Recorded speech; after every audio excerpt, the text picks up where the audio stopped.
Mogę śmiało powiedzieć, że ten żeleźniok to był symbol takiego ogniska, wedle którego kiedyś dawni ludzie nawet w jaskiniach się razem integrowali. O, takie piękne słowo.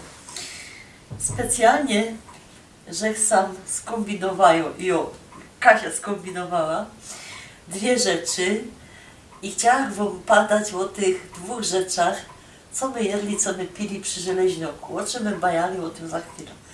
Mam taką klasyczną szolkę, bo my pili ze szolek.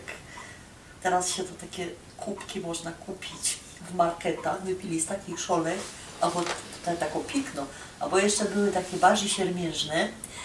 A rano babka nastawiali w tym garcu co? Kakao szale. Bo mi się zdawało, że wy, Kajsik, tam chodzicie po jakichś targach ze zdrową żywnością i kupujecie sobie łuskę kakaową. My kakao szale dawno znali, bo to był napój dla biednych ludzi. Leworęczno przez to tak nabiera, bo sam są lichty kakao szale. Co byście widzieli, jak one wyglądają? To jest taka brunatna woda. Pod koniec dnia to było takie bardziej gęste. No i Kasia mi to sam chciała sztreknąć mlekiem, ale my pili kakao szale bez mleka. Trochę my to pocukrowali.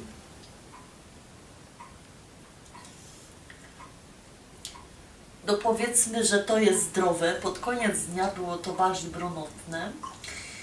I to stało całki dzień, albo z kraju blachy, albo stało to dyrekt na tym żeleźnioku, jak przychodziły ciotki, babki na klachanie.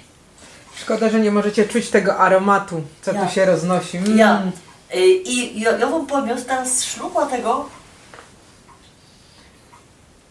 Fajne. A może jeszcze za krótko my to gotowały. Nie, 10 minut. Ale jak to wonio.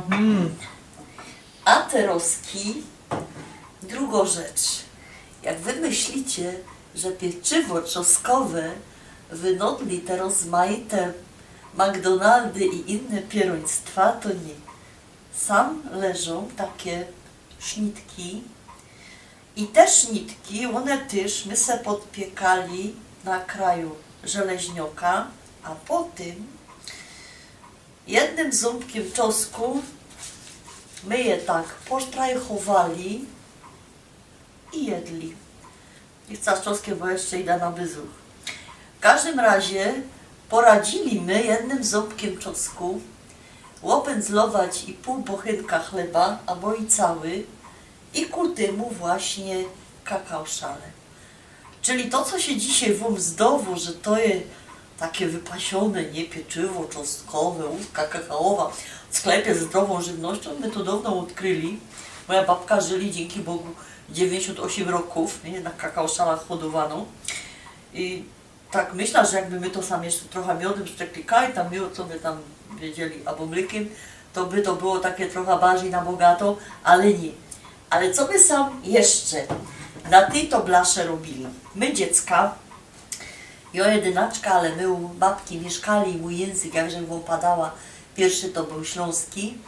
Miałam dwóch kuzynów, dziołcha i synek, one już nie żyją. My zawsze czekali, aż babka nakulą nudli. I jak ona potem te nudle obkroiła, to zawsze zostały z boku te kraiczki, te ciasto suszyła na sznurku, a te kraiczki my dostawali i my się je piekli na tej to blaszy. Smak dzieciństwa. Ja. Ty mi dziołcho smaki robisz. Ja, ale ja ci powiem, babka mi zawsze padała, że ja się nie wydą, bo ja nie poradzę nudli kulać, bo babka robiła najcieńsze. No i, czyli co, zaś myślicie, że maca, nie, waza to wymyśliła, a my to Ślązoki wymyślili. Ale co jeszcze? Moja mama strasznie ubolewała, że ja je za chudo i ona mi jeszcze robiła coś takiego, co ja w zasadzie dzisiaj sobie myślała ze wstrętym młotym. Nie wiem, Kasia, czy znasz coś takiego, co się mianuje papinka? Nie znasz. Nie, jedyne co mi się kojarzy to z grysikiem, ale... Nie, to jest coś inszego, tuńszego.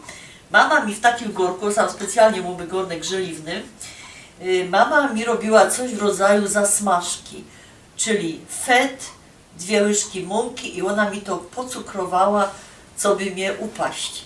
Dodała, że rubo baba na Śląsku to baba zdrowo, siedzi doma i dostało pojeść. Zapraszam was do kakao szali i do takiego chleba, będzie wam richtig smakowało.